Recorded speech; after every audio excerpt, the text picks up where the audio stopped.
Սրտի տանիքներով Մուսա Production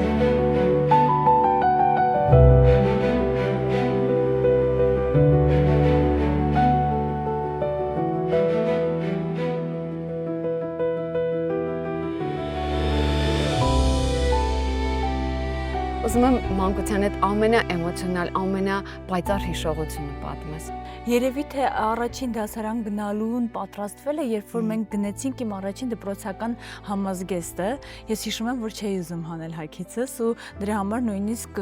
այդպես վիճաբանեցինք մամայի հետ, որովհետև ես որոշել էի, որ գիշերը դրանով եմ քնելու։ Ու պատահական երեկոյան մեր տուն հյուրեր եկան, հազիվ ինձ համոզել այդ համազգեստը հագիցս հանել էին, ես գնացի էլի հակա, որ բոլորը տեսնեն։ Ու ամենը երևի sense վառ, որովհետև տպավորություն էր, որ ինչ որ բան է փոխվում վաղվանից իմ կյանքում, որովհետև ես վաղվանից գնում եմ դպրոց։ Երևի հիմա դա հիշեցի։ Այսպես որ ասեցիր, մի անգամից այդ տեսարանը եկավ։ Իսկ ամենադժվար պահը հիշում ես, երբ որ գրպանումը դրամ չունեիր։ Հա, ուսանողական տարիներին են եղել ու շատ են եղել այդպիսի դեպքեր։ Դե ես ուսանող ժամանակ աշխատում էի, ինքնուրույն էի իմ կարիքները հոգում ու այո, եղել են նաև ապրելու տեղ չունենալու դեպքեր, գրպանում գումար չլինել, բայց Ինչ էիր անում Թամետրանը։ ես հիմա որ հետ եմ նայում, ինձ չեմ հասկանում ճիշտ ասած ինչ եմ արել, ոնց եմ արել։ Երևի իմ բնավորության համաձայն եղել է խնդիր, մտածել եմ խնդիրը լուծելու մասին միայն, այսինքն այդպես որպես այդպեսին դեպրեսիոն, ինչ-որ տենց ծանր հոգեվիճակով պահեր չեմ հիշում։ Իսկ ինչ էիր աշխատում։ Մատուցողից սկսած ամեն ինչ։ Դա քեզ լարում էր այդ մատուցողը աշխատելը, որ հանկարծ ընկերներս չտեսնեն եւ այլն, թե տենց կոմպլեքսներ չկար։ Ընկերներով էինք աշխատում։ Շատ լավ։ Բոլորը հաստատական ինստիտուտը սկսել է մատուցողի աշխատանքից, մենք բոլորս միասին էինք աշխատում ամբողջ, գրեթե ամբողջ կուրսը աշխատում էր, այսօր այդպեսի խնդիր չունեի, չէ։ Իսկ զգում էիր, որ դու ունես այնպիսի գեղեցիկ արտաքին, որը որ հաջողության կեսն է արդեն։ Չէ, հիմա էլ ես իմ արտաքինի մասին որպես այդպեսին նման կարծիք ոչ թե ես ինձ տգեղ եմ համարում, չէ, բայց նաև ես երբեք այդպես չեմ մտածել, որ վայ ես շատ գեղեցիկ եմ, չէ։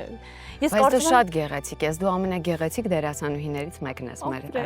Եվ առհասարակ ասեմ, որ մայրս խենթանում է քեզ համար ու հաճախ ասում է Քնարիկ ջան, ինձ թվում է նախորդ կյանքում Թամարիկը իմ աղջիկն է եղել։ Այդ չի թվում իրեն, այդ հաստատ այդպես է եղել, որովհետև մեր կապը իրոք շատ բառերով չնկարագրելու եւ շատ ինչ որ մի հատ վերևներում մի տեղ է իմ ու քո մամայի կապը իմ ճոճկարան ես խելագարվում եմ իր համար։ Գիտես, այ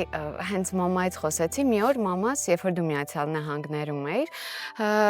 ինձ անընդհատ ասում էր, գիտես Քնարիկ, այնքան անհանգիստ եմ Թամարիկից, այնքան անհանգիստ եմ Թամարիկից, ասեցի լավ, գրեմ Թամարիկին ու գրեցի քեզ, ասեցի Թամ ոնց ես։ Ու իմացա, որ դու բավականին ծանր շրջանում էիր։ Հետո դու վերադարձար Երևան ու գրեցիր, որ քո հարաբերությունները ավարտվել են։ Իսկ մինչ այդ, երբ որ ես պատրաստվում էի այսօրվա մեր զրույցին ու նայում էի տարբեր զրույցներ, որոնք որ տարիների ընթացքում դու տարբեր հարցազրույցների էիր գնացել, ես տեսնում էի, թե դու քո անձնական կյանքի մասին ինչքան բաց էիր խոսում, ինչքան երազով, ինչքան մեծ գնահատանքով, ինչքան էմոցիոնալ ու ես արդեն այդ ամենը լսելով նոր հասկացա իրականում, թե ինչ ճգնաժամի մեջ ես եղել։ Հա, իմ այսպես անկումը շատ երկնքից էր այդ ժամանակ, շատ վերևներից էր, որովհետև ես 5 տարի ունեցել եմ իդեալական հարաբերություններ, բայց հիմա էլ եմ շատ մեծ ջերմությամբ ու շատ մեծ երախտագիտությամբ խոսում ես մասին, որովհետև ես ունեցել եմ այո իդեալական հարաբերություններ, ինձ 5 տարի մեծարել են, ես զգացել եմ թե ինչ ասել է թե երբ տղամարդը մեծարում է կնոջը։ Ու հա, բաց եմ թողել հանգիստ, առանց որևիցե այսպես նեղ սրտելու, առանց որևիցե թշնամանքի կամ նեղվածության ու հիմա էլ երբ որ խոսում եմ այդ հարաբերությունների մասին, առաջին բանը որ գալիս է դա երախտագիտությունն է, ես շատ ուրախ եմ որ այդ этаպը անցել եմ, որովհետև այդ հարաբերությունները իմ կյանքում դրեցին մի հատ շատ մեծ սանդղակ, թե ինչպես պետք է ինձ վերաբերվեն։ ու կարծում եմ, որ հաջորդ հարաբերությունները, հաջորդ մարդով կգա իմ կյանք շատ դժվար է իրեն լինելու, որովհետև իրոք ես 5 տարի եղել եմ աղջիկների երազած հարաբերությունների մեջ։ Ու այդ երազանքների, այդ էմոցիոնալ հարաբերություններից դուրս գալը բնականաբար բարդ է, բայց կարծում եմ դժվար չէ որոշում կայացնել, երբ այլ ելք գոյություն չունի։ Այ ասացիր, երբ որ այլ ելք գոյություն չունի։ Այսինքն, երբ որ իրավիճակը անդադար մենք փորձում ենք օրինակ տարբեր իրավիճակներում դիմացինին արդարացնել, օրինակ ես ինքս այդպես եմ, ու փորձում եմ անել ամեն ինչ, որ հետո հանկարծ մի օր չասեմ, բայց նայ, կարող է հանկարծ սա անել ու այս հարաբերությունները փրկվեր։ Փորձել ես ամեն ինչ անել, որ փրկեիր այդ հարաբերությունները։ Կարծում եմ 5 տարիների ընթացքում այո, բայց ես կարծում եմ, որ անհնար է փրկել մի բան, որը չպետք է փրկվի։ Այսինքն, այս են հարաբերություններն էր, որ երկուսից կյանքում էլ եկավ, որ կոնկրետ դասի համար ու լավ դասի։ Վատ չէ, այսինքն այնպես չէ, որ ես դրանից հետո ավելի ուժեղ դարձա կամ նման ինչ-որ մի բան, ոչ։ Դա երկուսից պետք էր եւ այդտեղ երկուսից համար էլ ճիշտ էր, որ ավարտվեր ու ավարտը դրեցի ես, բայց կարծում եմ, որ այդպես պիտի լիներ, ուղղակի այդպես պիտի լիներ, մենք արդեն բոլոր դասերը սովորել էինք իրարից։ Իսկ այդ հիմա դու ժպիտով ես դրա մասին խոսում, բայց ես գիտեմ, որ դա շատ ծանր է քեզ տրվել։ Եթե շատ անկեղծ խոսենք, այդ ճգնաժամից, որ իջնում ես միջև անդունդի հատակը, երբ որ լաց ես լինում ու ոչ ոք քեզ չի փրկում, ու չես դադարում լաց լինելուց, ինչն էր, որ այդ փրկողակը, որը որ քեզ օգնեց նորից ոտքի կանգնելու, ուժեղանալու։ Միացյալ Նահանգներում որոշեցի, որ ես այստեղից գնալու եմ արդեն լացած։ Այսինքն ինչքան լաց եմ Միացյալ Նահանգներում Հայաստանը չտեսնել իմ արդյունքները։ Սա իհարկե հումորով, բայց ինձ օգնում է մշտապես իմ աշխատանքը։ Ես եկա, մի անգամից մտա աշխատանքի մեջ ու որ ասեմ, ճգնաժամ ես ապրեցի այնտեղ։ Ես եկա մի քանի օր հետո ուղղակի ես ինձ ասեցի Թամարա առավոտյան դու կարտնանաս լրիվ ուրիշ կերպ ու ես լրիվ ուրիշ կերպ արթնացա, որովհետև այլ տարբերակ նախ ես չունեի, հետո ես կարծում եմ այդ հարաբերությունները շատ ավելի վաղ էին ավարտվել ու ուղղակի այսպես օֆիցիալ ավարտը տրվեց Միացյալ Նահանգներում ու այդ բաժանումը ավելի վաղ էինք մենք ապրել երևի այդ էմոցիաները։ Ամեն դեպքում ես ինձ համար հստակ որոշել էի, որ ես տառապելու իրավունք չունեմ, չգիտեմ գուցե այսպես բլոկավորեցի կամ ինչ-որ մի բան, բայց որ ասեմ այսպես եկա եւ օրերով ուշքի չէի գալիս, չէ։ Իսկ այնտեղ, երբ որ թափեցիր բոլոր արդյունքներդ, ինչքան որ ունեիր, հիմա դու ասում ես փրկելու հնարավորություն չկար ու ես գնացի, արդեն հարաբերություններ ինչ-որ этаպում գուցե ավարտվել էին, բայց երբ որ դու գնում էիր Միացյալ Նահանգներ, դու գնում էիր այդ հարաբերությունները պահպանելու, փրկելու հետևից։ Երբ որ ես գնում էի Միացյալ Նահանգներ, ես գնում էի այդ իդեալական հարաբերությունների հետևից, որը ուներ ապագա, որը ուներ պլաններ, որի համար պայքարել էինք 5 տարի, ու ես վերջապես հասել էի այն օրվան, որ պետք է նստեի ինքնաթիռ ու գնայի իմ սիրած մարդու մոտ։ Բայց երբ որ հասա այնտեղ, ես հասկացա, որ այն պատկերացումները, որ ես ունեմ, իրականության հետ ընդհանրապես կապ չունեն, որովհետև շատ ժամանակ էր անցել ու այն ինչ որ կար իրականում իմը չէր, այսինքն ես դա չէի ընտրել ու եկավ շատ այսպես հետաքրքիր մի բան, ես չգիտեմ վերևից ասեմ, Աստված ասեմ, անընդհատ իմ ուղեղում մի բան էր, որ ոչ, դու քչին չես համաձայնելու, ոչ, դու ընտրելու ես քեզ ու անընդհատ ես ասում եի, եթե ես կարողացա հիմա ընտրեմ ինձ, ուրեմն վերջին կյանքում լավ շրջան է սկսվելու։ Եթե էլի չզոհաբերեցիր քեզ, ուրեմն լավ շրջան է սկսվելու ու ես ուղղակի ասեցի ես սրան համաձայն չեմ։ Ես քչին համաձայն չեմ ու էլի եմ ասում, հիշում եմ այս հարաբերությունները մեծ շնորհակալությամբ, որովհետև այս հարաբերությունները ինձ շատ բան են տվել, դրական, միայն դրական։ Միայն երևի ավարտներ, իսկ ցանկացած բանի ավարտը միշտ չի որ happy end-ա, չէ, երբ որ մի բան ավարտվում է, երբ որ հարազատ մարդը հեռանում է կամ երբ որ ինչ-որ ցանկացած նախագծում ենք նկարվում, ավարտվում է, մենք ստրես ենք տանում, ամեն ինչ։ Ցանկացած բանի ավարտը ինչ-որ տխուր նոտա ունի։ Սա էլ ուներ իր տխուր նոտան, բայց եւ եթե ես ետ գնայի, ես նորից այս ճանապարհը կանցնեի։ Նայ դու պրոդյուսերս ինքը թիմա որպես հանդես գալիս, անում ես ներկայացումներ, տարբեր նախագծեր։ Ես կողքից երբ որ տեսնում եմ, քեզ մոտ հաճախ գիտես պրոդյուսերը չի հաղթում, մարդն է հաղթում։ Ու երբ որ մենք Սոֆայի հետ խոսում էինք Պողոսյան, իմ եւ քո շատ սիրելի քո մտերիմ ընկերուհու, գիտես ինքը ինչ ասաց, ասում ակնյար, ոնց ասեմ, մենք մի ուղղությամբ ենք նայում, մենք իրար լրացնում ենք, մենք իրար արտացոլանքն ենք իրար հետ տեսնում, ու շատ նոր բան ասաց, գիտես ինքը հաճախ, շատ հաճախ իրան զոհում է, որպեսզի քեզ լավ լինի։ Ես դա նկատել եմ, դա մայրս էլ է ասում, բայց անձնական հարաբերություններում էլ է իր այդպիսին։ Երբ որ մի անգամ վերջապես որոշեցի, որ ասես, այ հիմա ես ընտրելու եմ ինձ։ Իրականում անձնական հարաբերություններում որպես այդպեսին չէ, որովհետև մեծացել եմ մի տանը, որտեղ տղամարդ չի եղել ու չեմ ունեցել երևի ներքուստ այդ մոլուցք, այդ, չգիտեմ, մեծարելը տղամարդուն, զոհաբերել սեփական անձահանուն տղամարդու չի եղել ինձ մոտ։ Զոհաբերել եմ հարմարվելով ինչ-որ բաներ, բայց կարծում եմ, որ դա զոհաբերություն չի, դա ցանկացած հարաբերությունների մեջ կատարվող աշխատանք է, որ պիտի լինի ցանկացած հարաբերությունների մեջ։ Բայց եթե ես սիրում եմ մեկին, կապ չունի դա ով է, կապ չունի իմ ընկերուհին է, ընկերն է, իմ հարազատն է, բարեկամն է, ես կարող եմ ինձ նեղություն տալ, որ իրեն լավ լինի։ Այստեղ հարցն էր, որ ես ընտրելու էի մի բան, որ այդ զոհիշ պատճառով, այդ զոհաբերության ու քչին համաձայնելու պատճառով կարող է ես շատ բաներից զրկվեի։ Այսինքն այդ զոհաբերությունը ավելի մեծ հետևանքներ էր ունենալու։ Բայց եթե ես հասկանայի, որ հա կարող է ինչ-որ մի բան զոհաբերեմ ու լավ լինի, միանշանակ կանեի։ Իսկ Միացյալ Նահանգներում կապրեիր։ Չեմ ուզում այսպես վատ հնչի, որովհետև շատ հարազատ մարդիկ ունեմ այնտեղ ապրող, շատ իմ սրտի մարդիկ, իմ կեսերը, իմ կտորները այնտեղ են ապրում, սկսած Էմմայից ընկերուհուցս, որ այդ կարոտը ամեն օր ես տանում եմ ինձ հետ, բայց կապրեի գիտես ինչի համար, քնարիկ, ես շատ աշխատասեր եմ։ Նույն աշխատանքով գուցե այնտեղ ավելի լավ ապրեի։ Միայն դրա համար, այսինքն նույն 24/7 աշխատանքով գուցե այնտեղ ավելի լավ ապրեի, գուցե, բայց այդ ավելի լավ ապրելուն զուգահեռ ինչ-որ բաներ կան, որ չկան այնտեղ։ Այսինքն գուցե այդ ֆինանսական կողմը ավելի լավ լիներ, գուցե,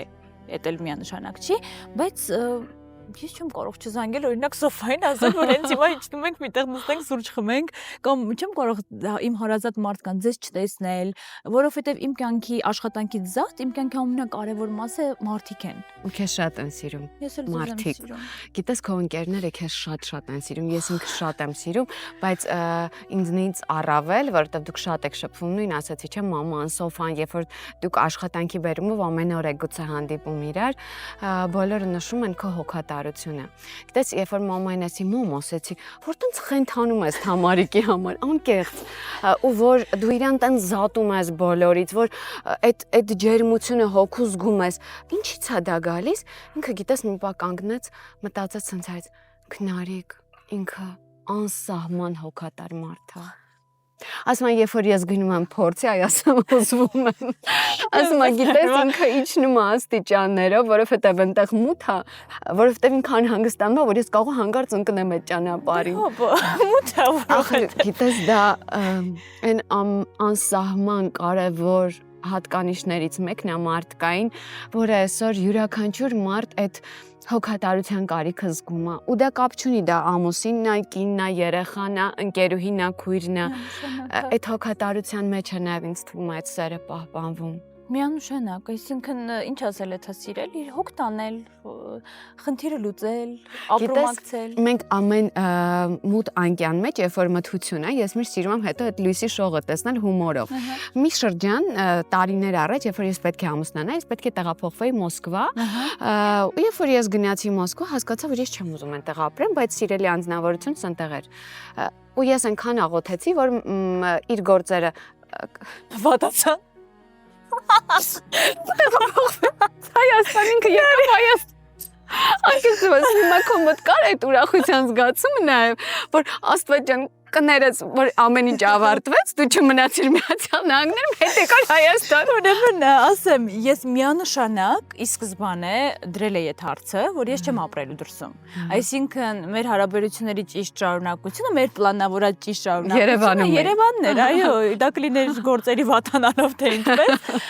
բայց շարունակությունը Երևանն էր։ Ես ինձ երկրից դուրս չեմ պատկերացնում, բայց եւ չեմ բացառում երբեք ոչինչ։ Այո, Երբեք մի ասա երբեք։ Այո, որովհետեւ երբ որ ասում ես երբեք, մեկ էլ այսպես վերևից այդ իրավիճակը դնում են քո դիմաց, ասում են, այդ ինչ էիր ասում։ Դե դրա համար ես աշխատում եմ երբեք չքննադատել, չմեղադրել, չասել, որ ես այսպես կանեի, որովհետեւ ասել եմ, երբեմն քննադատել եմ ու որպես կանոն միշտ հայտնվել եմ այդ իրավիճակում ու ավելի վատ եմ վարվել, քան այդ մարդը, ում որ ես մեղադրել եմ։ Ու մի քանի անգամ այդ նկատելուց հետո ես ուղղակի ինձ խոստացել եմ, որ երբեք ոչ մեկին չեմ քննադատելու, որովհետև այդ դպրոցը ստիպված եմ լինելու անցնել, որ իր ճանապարհով անցնեմ ու հասկանամ այդ մարդուն։ Գիտես, իմ կյանքում էլ են եղել բաժանում այդ ծանր հարաբերություններ, արցունքներ ու ինձ փրկում էր շատ անկեղծ ասեմ մորաքույրս, որը կլինիկական մահ էր տարել ու գիտես գիշերներ շարունակ ինքնից հետ ժամերով խոսում էր։ Ու քանի որ ես իրեն հավատում էի, ես այդ этаպը կարողացա հաղթահարեմ։ Դու ում հետ էիր խոսում։ Ինքդ քեզ հետ էիր խոսում, ընկերուհուդ հետ էիր խոսում։ Միացյալ Նահանգներում ես իմ ընկերուհու Էմմայի շնորհիվ այսպես ոտքի կանգնեցի, բայց գիտես քնարիկ, ես չգիտեմ դա լավ է թե վատ, բայց էմոցիոնալ առումով մի փոքր ավելի երևի բթացել եմ ժամանակի ընթացքում, այսինքն եթե այդ ապրեր, այդ պատմությունը ապրեր մի 5-6 տարի առաջվա համարան, գուցե շատ ավելի էմոցիոնալ ու ծանր տաներ, բայց կյանքի բերումով ինձ համար կան կոնկրետ կանոններ արդեն, ես ապրում եմ այդ կանոններով, ունեմ 3 օր լացելու, մենք լացում ենք 3 օր, դրանից հետո ինչ ուզում ես արա, ես իմ հետ խոսում եմ, ասում եմ մազերիցդ ինքդ քեզ բռնի ու հանի դրա միջից ու ոչ ոք չի կարողանա դա անել բացի քեզնից։ Սոֆան անսահման իմ կողքին էր, մամաս, իմ ընկերները բոլորը, ես հիշում եմ անընդհատ Սոֆան գրում էր Էմմային, ոնց է ինքը, այսպես բոլորը նույնիսկ ինձ չէին արդեն անհանգստացնում, բայց իրար հետ շփվում էին ու ես այսպես էդ էլ ինձ շատ օգնեց, իմիջիայլոց դրա մասին էլ եմ խոսել, որ ես ասում եի մի հատ նայեք թե ես ինչքան հարուստ եմ։ Ես ինձ ասում եի մի հատ նայ թե ինչքան հարուստ ես, որովհետև քո հարազատ մարդիկ հիմա այսպես ապրումակցում են քեզ ու լրիվ ազնվոր են, որովհետև երբ որ ես լացում եի, իրանք էլ էին լացում։ Դրա համար անկեղծ շատ կարճ տևեց։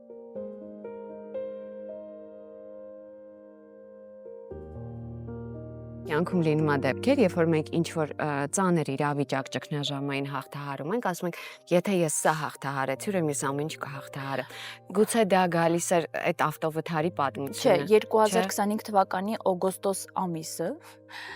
դա մի էտապ էր, թե աշխատանքային, թե անձնական, որ ես կորցրեցի ամեն ինչ։ Ամեն ինչ։ Արեցի պրոյեկտ եւ տանուլ տվեցի, կորցրեցի մեծ գումարներ, բացեցի, սկսեցի մի նախագիծ տանուլ տվեցի ու ապրեցի բաժանում։ Ու երբ ես Միացյալ Նահանգներից վերադարձա, հայտնի ֆիլմ կա, չեմ հիշում, հարսնացուն այդ, որ նստած արյունոտ ծխում աստիճանների վրա, չես տեսել այդ կտորը։ Ես այդ դեմքով եկել էի հետ, այդ կարգավիճակում ու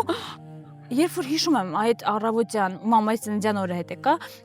նստեցի ու հասկացա, որ ես ամեն ինչ կորցրել եմ, ինչ ունեի։ Ես ուղղակի ասացի Աստված, եթե ես արժանի եմ, ինձ հանի ես իրավիճակից։ Ամեն ինչ շատ վատ էր, ամեն ինչ կատաստրոֆիկ վատ էր ու ես միշտ ասում եմ մարդկանց մոտ տպավորությունն է, որ օй ավտովթարը շատ հեշտ եմ անցել այդ էտապները։ Հեշտ ինձ համար գուցե հեշտ, չգիտեմ, ես տառապելու հակում չունեցող մարդ եմ։ Բայց երբ որ ես ողջ մնացի 2025 թվականի օգոստոս-սեպտեմբեր ամիսներին, կարծում եմ, որ շատ քիչ բան կարողանա կոտրել ինձ, որովհետև դա իրոք էսպես այն ամեն ինչի մեջ ինչ հավատ, ուժ ու էներգիա էր դրված, թե անձնական կյանքում, թե գործնական,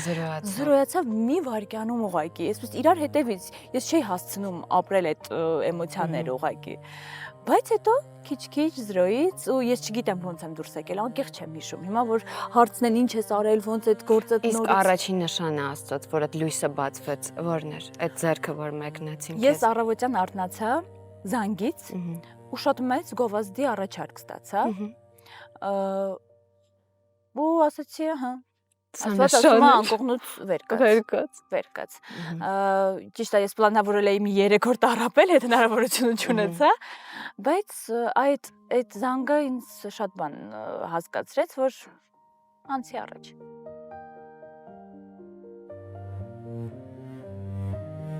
Ես գիտեմ, որ դու կանում էիք նախագիծ, երբ որ դու քո շահերը դնում էիր մի կողմ ու մարդկայինը քեզ համար շատ կարևոր է, ընկերությունը, անձնական հարաբերությունները։ Եղավ մի պահ, երբ որ դու հասկացար այդ տապալումից հետո, երբ որ կորցրեցիր ֆինանս, երբ որ կորցրեցիր քո սիրելի նախագիծը, քո պրոյեկտը, երբ որ պահ պիտի լինի, երբ որ ընտրես քեզ։ Հա, երբ որ ես վերադարձա, ուզում էի հասկանալ ինչ եմ անում, ոնց եմ անում, ոնց եմ ես ամեն ինչի տակից դուրս գալիս կոպիտ ասած։ Ես հիշեցի իմ սիրելի Լալա Մնացականյանին, ով որ ինձ ասում էր, այդքան պետք չի մտնել ամեն ինչի մեջ, այդքան պետք չի մարմնիդ միջով անցկացնել, հոգուդ միջով անցկացնել, դու կհիվանդանաս։ Ու ես հասկացա, որ եթե ես շարունակեմ, ես կհիվանդանամ ուղղակի։ Ասացի ինչ լինում է, թող լինի, վերջ տապալել եմ։ Ես եմ մեղավոր, ոչ ոք մեղավոր չի, այդ մարդկայինն եմ հաշվի առել եւ այլն, որպես պրոդյուսեր եղել եմ ոչ պրոֆեսիոնալ փաստորեն։ Այսինքն, այստեղ ոչ մեկի մեղավորությունը չի։ Բայց դու մեծ գումար կորցրեցիր, չէ՞։ Արդեն կարծես թե ուզում եմ վերականգնել այդ ամեն ինչը, բայց դու բիզնեսմեն չես։ Բիզնես վումեն չես, դու տներ չունես, լիքը բանկում գումար չունես, որ ասես, դե լավ, այս կորցրեցի, այն մնացած եմ բարձից տարկի գումարը մեկի ունեմ։ Ես ամբողջ էի կորցրել, ամբողջ ինչ ունեի հավաքած կորցրել էի այդ этаպում ու շատ ծանր շրջաններ եկել իրականում։ Բայց ես հասկացա, որ չէ, եթե ես մի քիչ էլ տառապեմ այդ թեմայի շուրջ, ես կհիվանդանամ ուղղակի, այսինքն եթե ես գումար եմ կորցրել, մի հատ էլ առողջությունս կկորցնեմ, ոսից լինում է թող լինի այն ինչ լինելու է ու միշտ Աստված մեզ համար ավելի լավ ծրագիր ունի պատրաստած։ Միշտ ես համոզվել եմ դրանում։ Մենք գուցե պատկերացնում ենք մեր վաղվա օրը շատ լավ է, որ այսպես լինի, շատ լավ կլինի, եթե մենք թողնում ենք իրեն, ինքը միշտ ավելի լավ մտքեր ունի մեզ հետ կապված։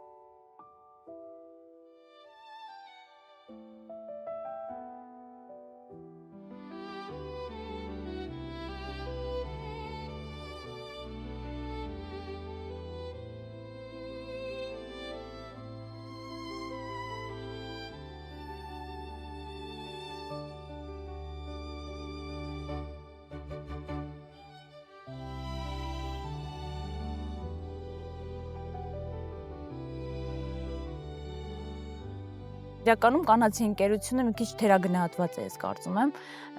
Սոֆիայի համար իմ հեռախոսի մեջ գրած է անվճար հոգեբանս։ Ես օգտվում եմ իր ծառայություններից լրիվ անվճար, բայց իրականում իմ ընկերները ու իրենք շատ քիչ են, շատ քիչ։ Սոֆիայի գլխավորությամբ իմ թերապիան են։ Իմ շատ դեպքերում ինձ անդունդից հանող մարդիկ են։ Այն մարդիկ են, որոնց համար ես շատ բաների եմ պատրաստ։ Ես ընկերության մարդ եմ, բայց ու զարմանում եմ, որ ասում են ընկերություն գոյություն չունի, ինձ էլի Լալան Մնացականյանն ասում էր ընկերունին նա, ով կարողանում է ընկեր լինել։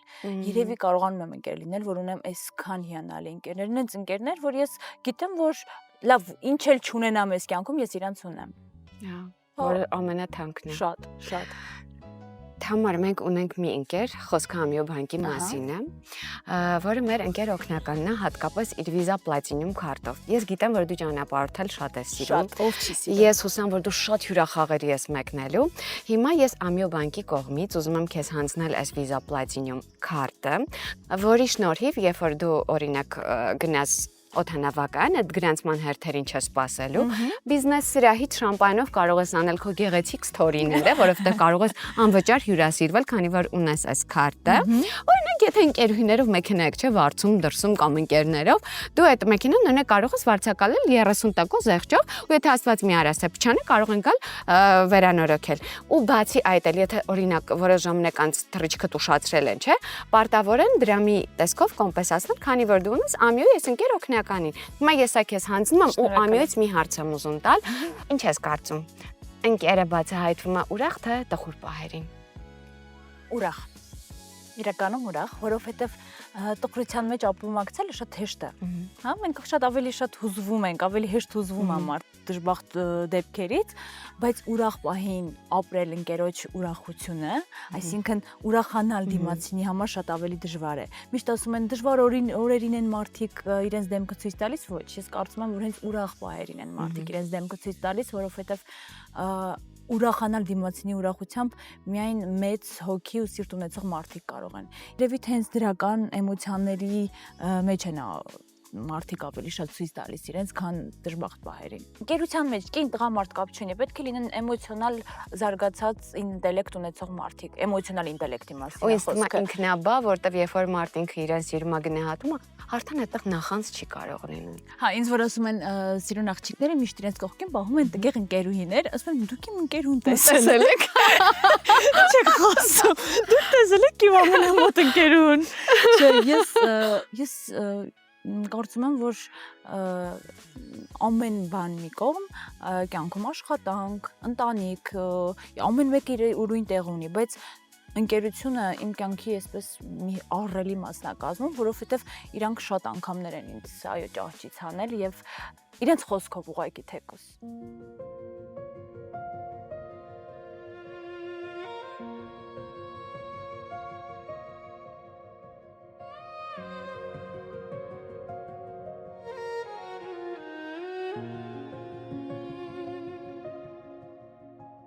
Թամ, երբ որ ասացիր առանց պապա ես մեծացել, կամ գործունողները բաժանված են լինում, օրինակ իմ դեպքում, ես միշտ ամուսնուս ասում եմ, չնայած ուզում եմ ասել, երևի թե առիթը չի եղել, որ ես պապայիս հետ ունեմ շատ ջերմ ու շատ լավ հարաբերություններ, ի շնորհիվ մամայիս։ Բայց դրա հետ մեկտեղ ես միշտ ամուսնուս ասում, կարկ է լինի մի քիչ դու իմ պապան էլ լինես։ Ինք շատ փոխկատարություն։ Այսինքն, երբ որ ես ընտրում էի ամուսին, ես հասկանում էի, որ ես մեկ այդ բացը ուզում եմ այնտեղ գտնեմ։ Օրինակ, երբ որ ինչ-որ մի տղամարդ քեզ դուր է գալիս կամ քեզ հետաքրքիր է, դու այդ մտքի վրա քեզ բռնեցնում ես, որ դու ուզում ես, որ մի քիչ էլ պապա լինի։ Ես հենց դա էի ընտրել ու սխալվեցի, այսինքն դա սխալ ընտրության տարբերակ է, որովհետև մենք մեզ պապա չենք ընտրում, մենք ընտրում ենք կողակից, հա, ես երևի հենց այդպես էի ընտրությունս կատարել, այլևս չէ, որովհետև այն աղջիկը, որ ուներ պապայի կարիք, վաղուց շատ մեծ է ու այլևս չեմ փնտրում ոչ մեկի մեջ ոչինչ գրեթե։ Գուցե մի քիչ տարօրինակ հնչում, բայց չեմ փնտրում իմ անձնական դրամաները լրացնող ոչինչ։ Ինձ պետք չի, որ ինչ-որ մեկը գա, բուժի իմ տրավմաները, ես այդ տրավմաները վաղուց բուժել եմ, ես այլևս չբուժած տրավմաներ չունեմ, ես չունեմ լրացման կարիք։ Ինձ պետք է իմ կյանք գա մարդ, ում հետ ինձ լավ կլինի ընդհանրապես։ Հանգիստ կլինի եւ ով որ չի վախենա պատասխանատվությունից։ Իմ համար տղամարդու դեպքում ամենակարևոր բանը այն է, երբ որ տղամարդը չի վախենում պատասխանատվությունից։ Բայց ինչ որ սպասել, որ պիտի գան ու տարիների, հա, 30 տարվա բացը լրացնի մարդ, մի քիչ երևի անարդար է մեր կողմից դնել այդ մարդու վրա մի այլ տղամարդու կատարած սխալի պատասխանատվությունը։ Բապայի սխալները մի քիչ սխալ է, որ ապագա ամուսնուս վրա դնեմ, դրա համար չէ, չեմ փնտրում։ Չէ, ես արդեն մեծացել եմ, ես այլևս պապայի կարիք չունեմ։ Երբեք չես ուզեցել այդ հարաբերությունները գտնես, վերականգնես իր հետ։ Ուզել ասելով, որպես այդպեսին անկեղծելի եմ ասում, չեմ մեծացել այդ մտքով, որ վայ, ես պապա չունեմ, որովհետև այլ բան է, երբ որ ունես ու կորցնում ես, հա, մեկ էլ ինքը չկա։ Այլ բան է, երբ որ դու քո ամբողջ գիտակից կյանքում գիտես, որ ինքը չկա ուղղակի։ Այսինքն ես շատ փոքր եմ եղել, երբ որ իրենք բաժանվել են, հա, ես ու մամաս առանձին ենք ապրել շատ հեռու, ու ես երբեք չի եղել, որ մեկ էլ կար ու չկա։ Բայց եկավ մի տարիք, որ ու հիմա էլ երբեմն մտածում եմ, որ շատ բաներ իմ կյանքում այլ կերպ կդասավորվեին, շատ հարցեր այլ կերպ կդասավորվեին, բայց դրա հետ մեկտեղ ես չէի լինի այդ համարան, որ հիմա կամ, բայց ես այս համարային շատ եմ սիրում, ես չէի ուզի կորցնել այդ հնարավորությունը լինել այսպիսին։ Ճանապարհը այս համարան դառնալու շատ դժվար է եղել, ուղղակի այս տեսակով մի քիչ երևի ավելի կարելի ասել ուժեղ մարդ եմ ու մարտիկ ես։ Անկեղծ, հա, իսկապես դու պայքարող ես, դու չհանձնվող ես ու երևի փոքրուց երբ որ դու մաման եք եղել ու այդ պատասխանատվության բեռը ներքեզ վրա ես սկսել զգալ, դու հասկացել ես որ դու հանձնվելու կամ կանգ առնելու տարբերակ չունես, իրավունք չունես։ տարբերակ էլ չունես։ Իրավունքը դեռ մի կողմ, դու եթե դու ես ընտրում, եթե դու հանձնվում ես, օրինակ երբ ես եկել եմ Երևան ուսանող, ընդունվել այդ հատերական ինստիտուտ ու կամ ես պիտի առավոտից ցիրիկուն աշխատեի, հարմարվեի իմ պայմաններին, որոնք կային, ու ինքս ստեղծեի իմ ճանապարհը, կամ պետք է իրերս հավաքեի հետ գնայի։ Այսինքն այստեղ կոնտրության հարցն է ու երևի դրա միջոցով այդ տեսակ ճանապարհը անցնելու շնորհիվ ես ցանկացած խնդրի եմ այդպես վերաբերում։ Այս խնդիրը կա, ես էլ չեմ տառապում, որ այդ խնդիրը կա։ Ես մտածում եմ, լավ, ինչ անենք, որ այս խնդիրը չլինի։ Արդյունքում դարձել եմ շատ բոլորը ծիծաղում են իմ ընկերները, օրինակ եթե դուռը բացում ենք, որ ես ու Սոֆան կամ, չգիտեմ, ես ու դու մտնենք ներս, ես ասում եմ անցի։ Ես խելադրում եմ ամեն ինչ, պետք է իմ կոնտրոլի տակ լինի։ Արդյունքում ես այդպես իմ հսկողության տակ պիտի լինի ամեն ինչ, պատասխանատվության գերզգացման ինչ-որ տեր մարդ եմ դարձել, ու եթե մի բան իմ կոնտրոլից դուրս է, ուրեմն պանիկա է իմ ներսում, եթե ես օրինակ ստուդիայում չեմ, իմ մոտ պանիկա է, ստուդիան վառվում է։ Եթե ես այնտեղ եմ, ամեն ինչ լավ է։ Գուցե ես խոհանոցում ուղղակի նստած եմ, բայց եթե ես տարածքում եմ, ուրեմն ամեն ինչ լավ է։ Թամ, այ մամայի հետ միասին լինելով հիմնականում դու ես միշտ մամային ուշ տալիս, թե ինքը քեզ։ Երբեք չի եղել, որ մամաս ինչ-որ հարցով ինձ ասի միշտ ուշ տվողն է եղել, միշտ։ Ես էլ իրեն, այսինքն փոքրուց դեռ մեր ծնող երեխա հարաբերությունները, դերերը մի քիչ խախտված էին, այսինքն մենք շատ հավասարի պես էինք մեծանում, հա? Երկուսս էլ մեծանում էինք, որովհետև մամաս ինձ 19 տարեկանում է ունեցել։ Մենք երկու երեխա մեծանում էին իրար հետ։ Ու մնալ մենակ երեխայի հետ երբ որ ես ինչ-որ արդեն այնպիսի տարիքում էի, որ գիտակեցեի, մենք երկուսով աշխատում էինք նույն տեղում։ Մենք երկուսս ինչ էիք անում, որտեղ էիք աշխատում։ Մեկնում էինք արտագնա աշխատանքի, գնում էինք Ռուսաստան, աշխատում էինք, մաման խոհարար էր աշխատում, ես օրինակ երբ որ շատ փոքր էի, այդպես 12-13 տարեկան էի, կարծեմ, գուցե ավելի մեծ, մի 14 տարեկան երևի,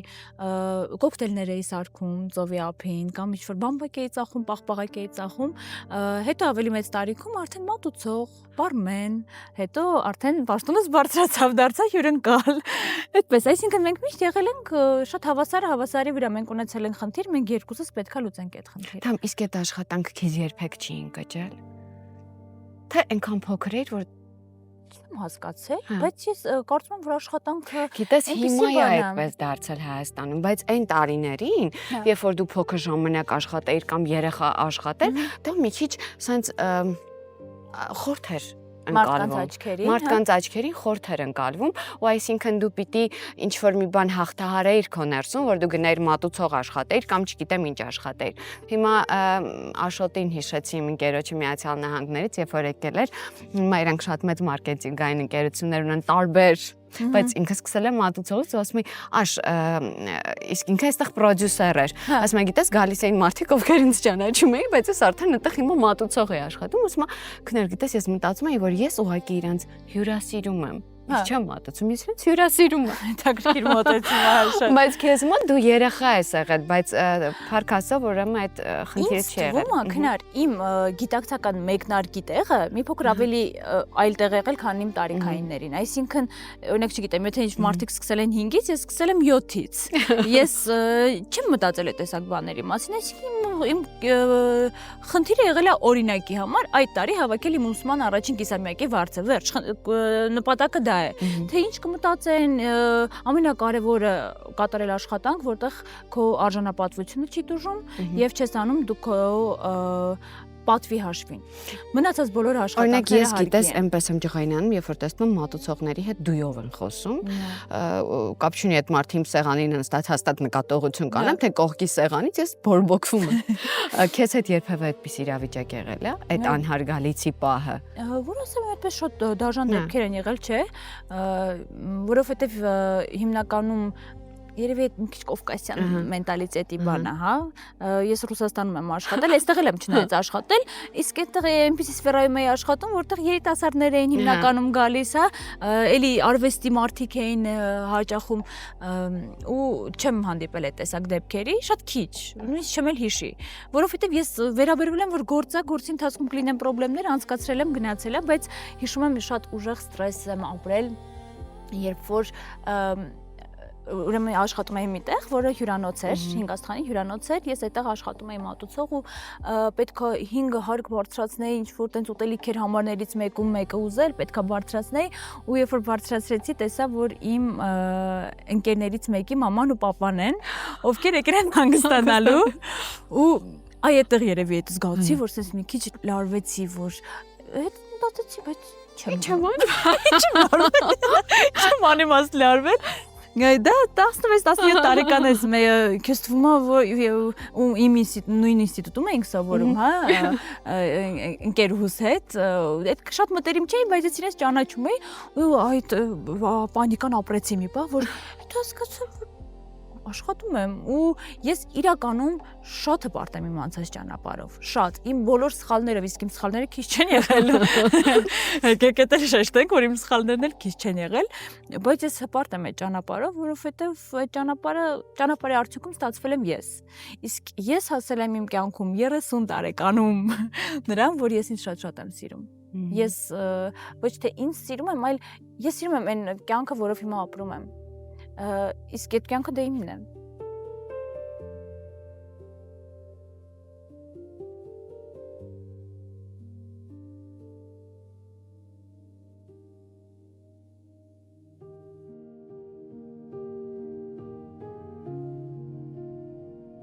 Ես քո ծննդյան տարեդարձին տեսա հոգեբան Մարիամին, դուք շատ լավ ընկերներ եք, բայց սկիզբը որպես հոգեբան էր, ինքը քեզ համար, հետո դարձավ ընկեր, թե չի կարելի հոգեբանի հետ ընկեր դառնալ, հենց ընկեր ես դառնում հոգեբան։ Սկզբում հոգեբան էր, հետո դարձավ ընկեր, որտեղ դուժեց այդ հոգեբան լինել իրականում, որովհետև արդեն չես մտածում ես, որ դե Մարիամը կա պացիենտ, հա, հայերեն ոնց կլինի։ Բուժարու հարաբերություններն են, դու այսպես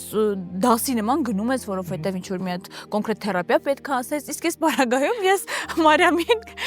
զանգում եմ, ասում Մարիամ վատ է, օգնի, իսկ Մարիամ միշտ օգնության է հասնում, ես իրեն անչափ շնորհակալ եմ, շատ դժվար պահերից Մարիամն էլ է նույն Միացյալ Նահանգներում, Մարիամը մի գծին էր, մյուսները մյուս գծերին էին, բոլորը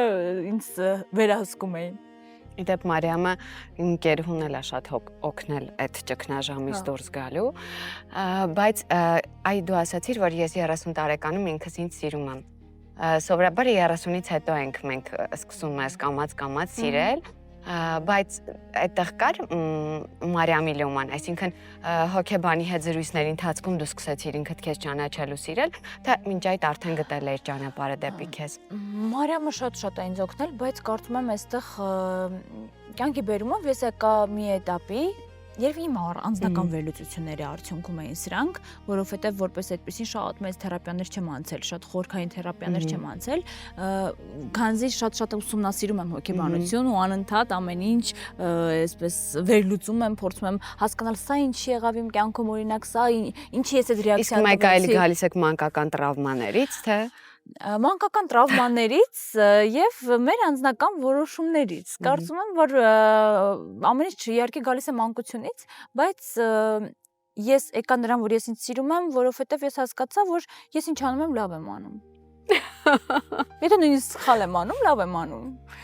Ես շատ ինքնակնդադատ էի։ Մի անգամ Մարիամը ինձ շատ հանճարեղ նախադասություն ասեցի, ու ինքը ինձ մեղադրեց, ասեց կգնաց իրան կասես, ինչքան որ ես եմ ինձ մեղադրում, դու այդքան չես կարողանալու ինձ մեղադրես, որովհետև ես շատ ինքնակնդադատ եմ, ես այսպես ընկնում եմ իմ մաշկի մեջ եղունգներով ու օրինակ եթե ես մեկին պատահական կոպտեմ, հա գործի մեջ ինչ որ շատ ագրեսիվ ինչ որ ռեակցիա տամ, իսկ ես ունենում եմ այդպիսի զեղումներ,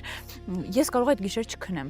Լեկցիաներ գրեմ այդ մարդուն, որ գիտես, ես ուղղակի այդ պահին ես չեմ նեղվում ներողություն խնդրելուց, հա, գուցե մարդիկ մտածում են ես բնավորությամբ մի քիչ չոր եմ, մի քիչ ավելի սառը մարդ եմ, բայց ես կգնամ, կասեմ ինձ կներես, ես սխալ եմ եղել, ես իմ մեղքը ընդունող մարդ եմ, ու նաև մի քիչ էլ դիմացինի մեղքին վրա վերցնող մարդ եմ, բայց ժամանակի ընթացքում հասկացա, որ ես ինչ անում եմ, լավ եմ անում, իմ բոլոր սխալներն են ճիշտ, որովհետև այդ բային ես այդ որոշումն եմ կայացրել, տենց եմ ճիշտ գտել, եւ ու հիմա էլ ինչքան սխալվելու եմ, լավ եմ անել։ Այդպես համարում այդ հարաբերությունները ավարտված։ Կին տղամարդ չեմ ասում, առհասարակ ընկերության մեջ էլ մարդկային աշխատանքային շփման մեջ մենք մարդկանց հետ շփում ենք, չէ՞։ Ու գալիս է մի բան, երբ որ հասկանում ես, այս իմ մարդը չի, բայց երբեմն էլ հասկանում որ դա քո մարդն է, բայց վրիպել է, բայց դու դա շատ ցավոտ ես տարել ու դու դա այդ դեպքում մտածում ես որ դու մեղավոր չես, չնայած քո դեպքում հակառակն էլ է լինում, ավելի հաճախ ոնց հասկանում եմ, բայց պիտի փրկես հարաբերությունները, այդ ժամանակ եք զանգում ես, բացատրվում ես, ասում ես որ գիտես դու սա արեցիր, սա ինձ նեղացրեց, թե բաց ես թողնում։ Օրինակ, ես Սուսոֆան, էլի վերադառնանք մեր ընկերությանը, որովհետև մենք sense որոշել ենք, ոչինչ չենք պահում մեր մեջ։ Ասում ենք միանգամից թեկուզ շատ կոպիտ, թեկուզ կռվելով, ու մենք sense շատ արագ խնդրի ժամանակ խոսում ենք եւ անցնում է։ Ես չեմ սիրում մարդկանց, ովքեր այսպես երկար մարսում են, երկար իրենց մեջով անցկացնում են խնդրեմը։ Ես այդպեսին եմ, ես հենց այդ բանին ասում եմ, ու երևի դրա համար էլ իմ ռեակցիան մեծ է ավելի, որովհետև պահի մեջ է, էմոցիայի մեջ է, էմոցիայի հետ։ Եթե ես գնամ մի քիչ մտածեմ, Չէ, ես չունեմ, դա երևի թերություն է, թե առավելություն, չգիտեմ, ամեն դեպքում, երբ որ պահի մեջ է, էմոցիան ավելի մեծ է, այդպես սպասելը ավելի մեծ է, իմ կարծիքով, եթե մենք մարդուն սիրում ենք, մենք ներում ենք այդ մարդուն, եթե չենք սիրում, չենք ներում, շատ պարզ է ամեն ինչ, շատ, եթե ես սխալ եմ արել քո հանդեպ, քեզ նեղացրել եմ, եթե դու ինձ սիրես, կներես, ինչքան ուզում եմ իմ սխալը մեծ լինի։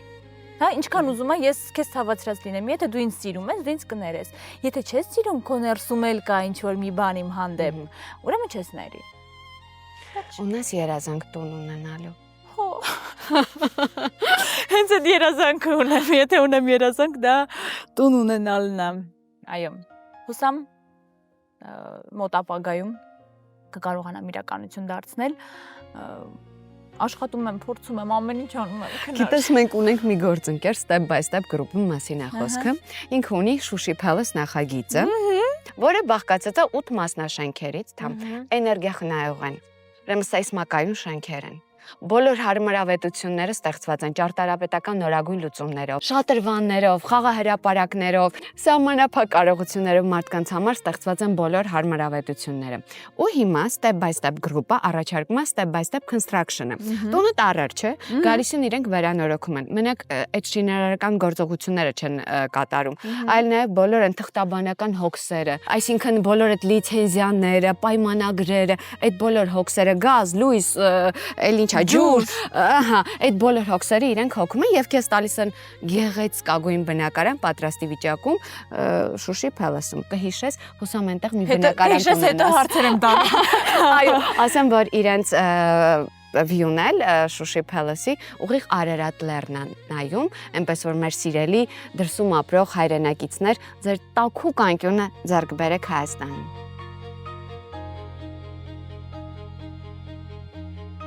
Համարիկ մեր կյանքում լինում են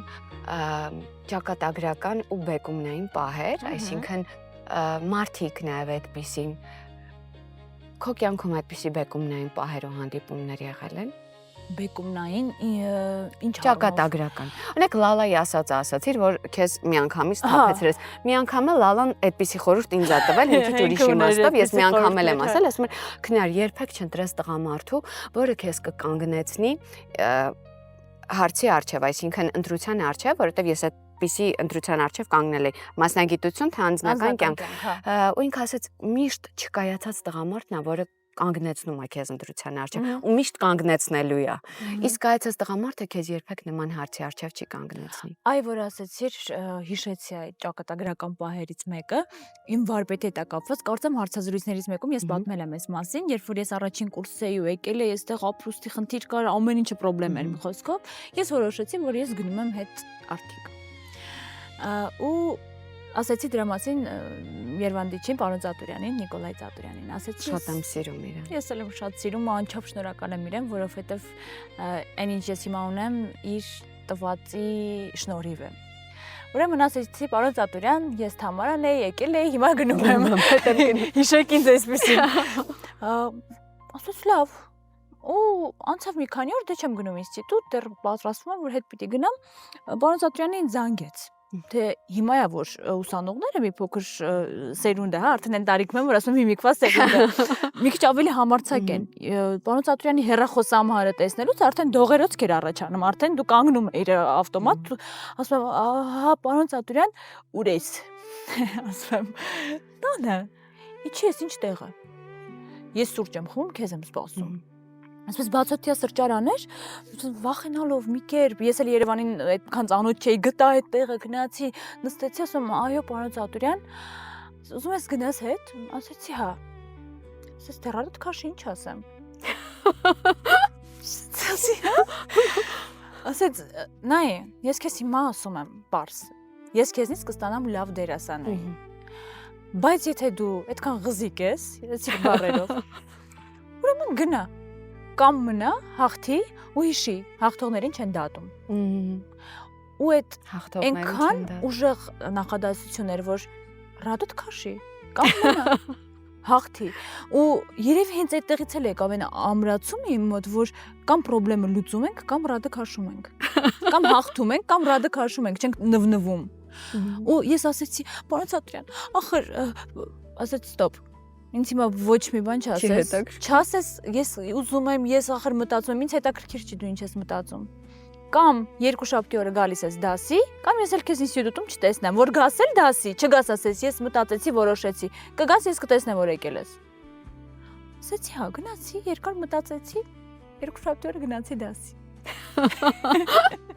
Դա որոնք են փոքրիկ ուրախությունները, որ քեզ երջանկացնում են։ Փոքրիկ ուրախությունները հարազատ մարդկանց կողմից զանգերը առանց պատճառի, իմ ուսանողները առանց պատճառի։ Հա, առանց պատճառի զանգերը, իմ ուսանողները 3 տարեկանից սկսած, այդ որ օրինակ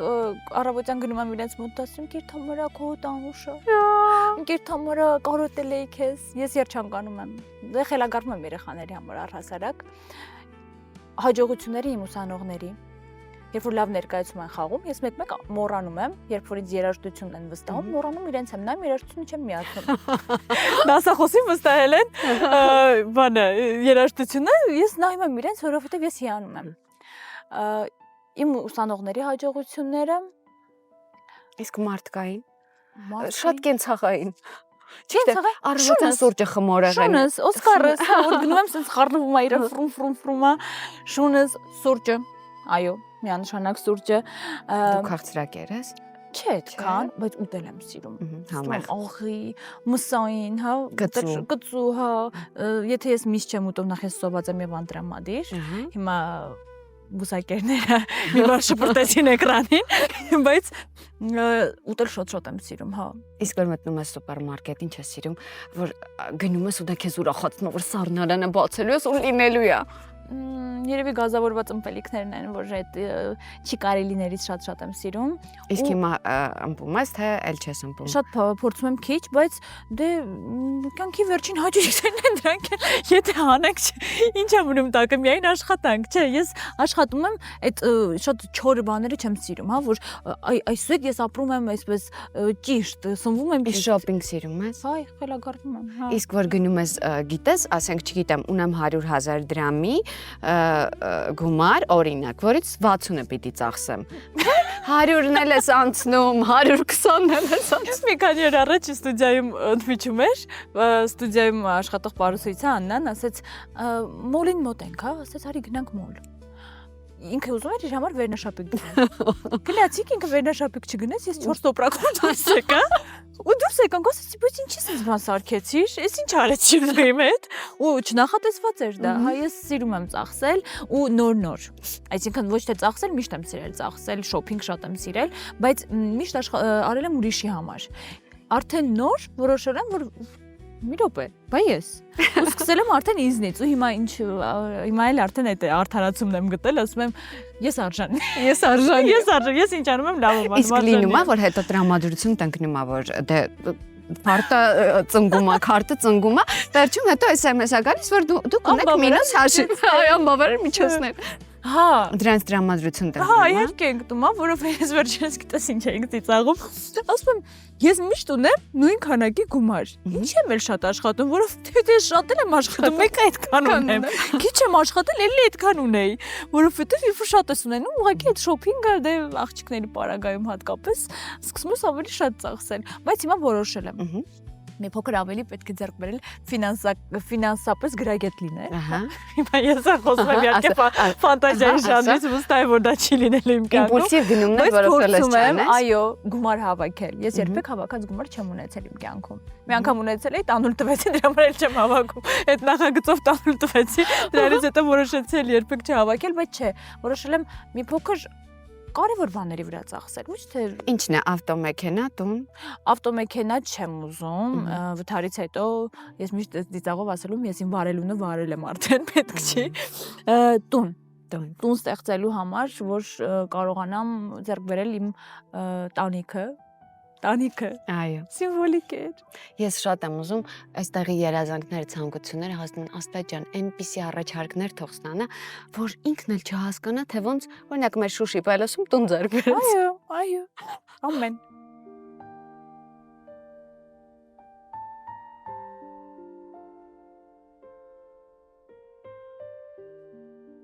Հիմա մեր սիրելի գործընկեր Ital Solar-ը մեկնարկել է Ital Service ծառայությունը։ Ուրեմն ինչ է իրենց ներկայացնում։ Հիմա առհասարակ կապ չունի, թե դու որ ընկերությունից ես ձեռք բերել քո արևային կայանը, եթե արևային կայանը լավ չի աշխատում, արտադրողականության հետ ասենք խնդիր ունեն մարդիկ, կամ փոխակերպիչի հետ, կամ, չգիտեմ, անձրև ա եկել, կայանդ կեղտոտվել է, խնդիրներ ունես։ Կարող ես արևային կայանից սպասարկումը պատվիրել Ital Service-ից 8128 Հիշեք, մտապահեք այս հեռախոսը համարը, խիստ անհրաժեշտ հեռախոսը համարը, ովքեր ունեն արևային կայան կամ ցանկություն ունեն գնելու արևային կայան։ Ital Solar, Ital Service։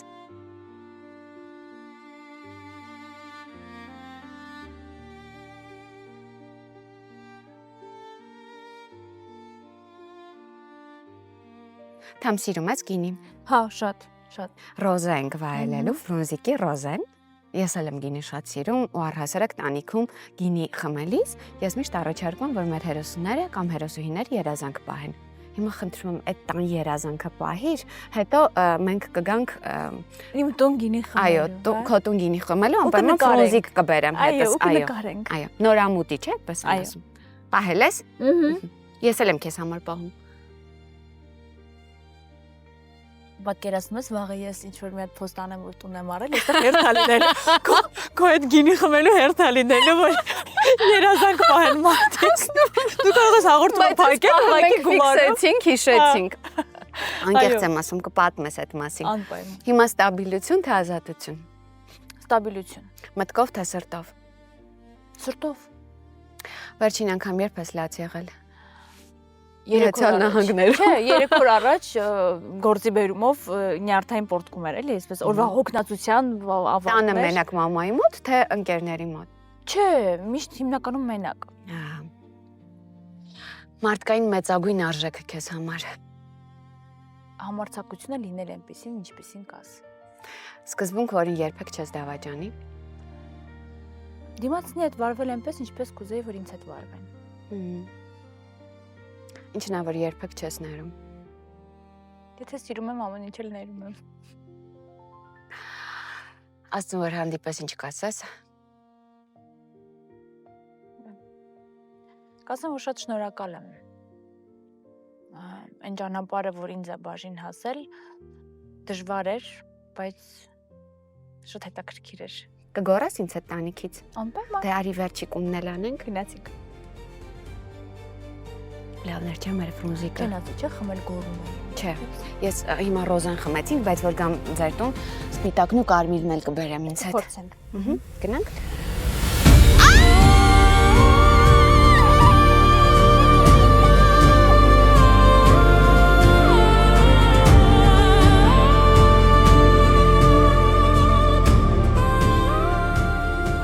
Հաղորդման գործընկերն է Պրոշյանի կոնյակի գործարանը, Ital Solar-ը, Amio Bank-ը, Step by Step Group-ը, Musa Production, Սրտի տանիքներով։